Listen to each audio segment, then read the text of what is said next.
Hello दोस्तों, मैं आशा करती हूँ आप लोग अच्छे होंगे। जब भी कोई भी सरकार या सुप्रीम कोर्ट के द्वारा कठोर निर्णय लिए जाते हैं और कुछ बदलाव किए जाते हैं तो मैं समय दर समय अपनी बातों को प्रस्तुत करती हूँ।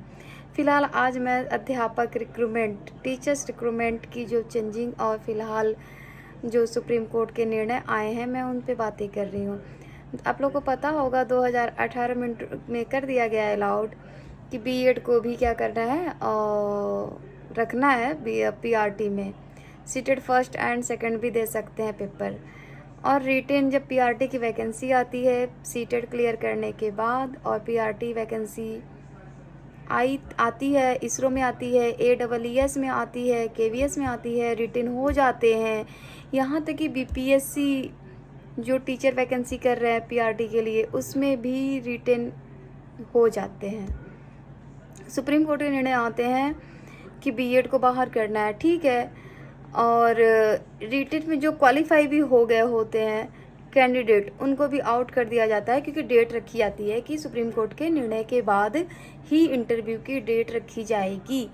तो कोई सवाल ही नहीं उठता उनको इंटरव्यू में सम्मिलित करने का। ठीक है, अगर ये भी रेट्रोस्पेक्टिव नियम लागू होता तो आपको क्या लगता है कितने तरह की चीज़ें होती। अभी जो फ़िलहाल टीचर के लिए आया है कि जो टीचर 2 साल के अंदर क्वालिफाई करें, नहीं कर रहे हैं उन्हें जॉब छोड़नी होगी। अदरवाइज़ जो भी है आप लोग अवगत ही होंगे सुप्रीम कोर्ट के निर्णय से। मेरा कहना यह है कि जो टीचर्स की जॉब 10 इयर्स बची है, फ़िलहाल वो तो तैयारी करें नहीं करें डजेंट मैटर। फ़िलहाल मैंने देखा 2-3 टीचर, जब भी मैंने न्यूज़ में देखा कि टीचर्स जो 40+ एज हो के इतने साल उन्होंने सर्विस दे ली, उसके बावजूद वो क्या कर रहे हैं, सुसाइड कर ली।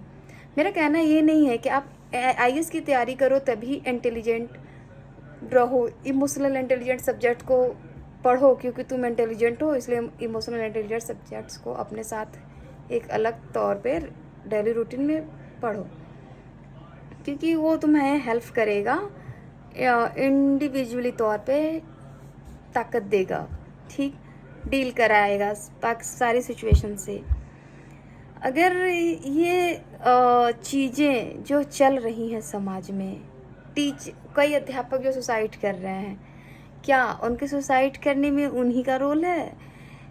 एक फेमस फिलोसोफर, सोशियोलॉजिस्ट, थिंकर हैं इमाइल दुर्खिम, उन्होंने कहा है जब भी कोई व्यक्ति अगर सुसाइड करता है तो केवल और केवल उनका ही सुसाइड करने में योगदान नहीं होता, समाज का भी योगदान होता है कि समाज में रहकर वह व्यक्ति सुसाइड कर लिया। इट्स मीन दैट समाज ने उसको ऐसे फैक्टर्स क्रिएट किए कि वो समाज में रहकर खुद को अकेला महसूस कर लिया और जाकर पंखे तक पहुंच गया।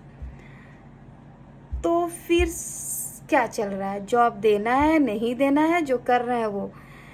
और सीटेट या टेट क्वालिफाई करने का क्राइटेरिया भी है 45, 50, 55%। अगर आपके नहीं है तो आप अपनी फॉर्म को ही फिलअप नहीं कर सकते। 2 साल कम से कम लगेंगे आपको बीएड कोर्स करने में। पहले की ज्वाइनिंग बिना बीएड अदर डिग्री पे भी हो गई थी। तो फिर ऐसे में मेंटली, इमोशनली, फिजिकली हेल्थ और ख़ुद को बैलेंस रखना बहुत ही बड़ा टास्क है। थैंक यू, आपने अपना समय हमें दिया।